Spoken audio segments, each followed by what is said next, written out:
Surfing isn't reserved for the ocean these days. 301 people currently surf in Missouri. Couch surfing, that is. Lauren Kilberg, 23, lends her couch to people she has never met before. Kilberg is among 168 surfers in Columbia, Missouri. Looking for guests to fill their vacant couches listed on the website couchsurfing.com. Everyone always says, oh, that sounds really dangerous.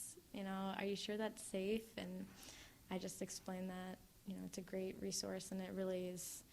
In order for it to work, people have to do it, and it has a kind of a great message behind it, just to trust people and lend a helping hand.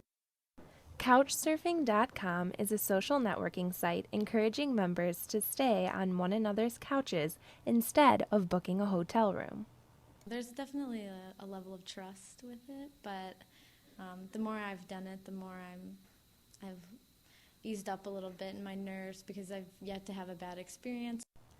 Kilberg recently hosted Steve Grace, 58, a former University of Missouri grad who returned for a visit during the centennial celebration for Missouri's School of Journalism. Lauren and her roommate were just terrific. I mean, really, really terrific. I honestly, the other funny thing is I really didn't spend much time with them other than sleeping on their pull-out couch. For me, it was great. It really was.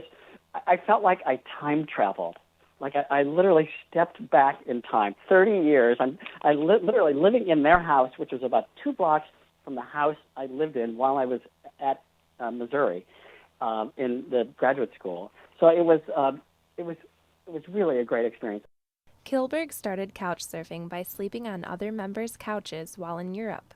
Kilberg's mother mentioned the site to her as a possible way to save money during her summer trip to Europe. Had it not been for couch surfing, I wouldn't have been able to do it because hostels are cheap, but in many cities they're not that cheap. And even if they're $10 a night, I mean, if you're paying that much every night for 2 months, it gets really expensive. So couch surfing initially was just a means to save money, which a lot of people in the program I don't think really will admit that. They say, oh, it's just to meet people and get like and which now that's really what it's about for me. But at the time it was strictly about saving money.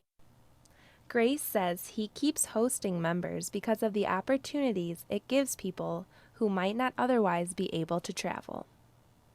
A lot of it is, obviously, it's students or people who are just at the beginning of their careers, so there's definitely a money issue involved with, coming to a city like L.A., and even a crummy hotel in a crummy part of town can run you nearly $100. So part of it is just a sense of kind of a little bit of giving back to people who are starting something in their lives professionally, personally, and I've never had a bad experience. Kilberg says while in Europe, hosts were very trusting and sometimes would leave entire apartments to her while they traveled on business, just as long as she remembered to leave the key behind when she left. Kilberg says her nerves are sometimes tested but will continue to host members and says her favorite guest by far has been Grace, and having him in town was just like having an uncle in to visit for the weekend. Samantha Liss, KBIA News.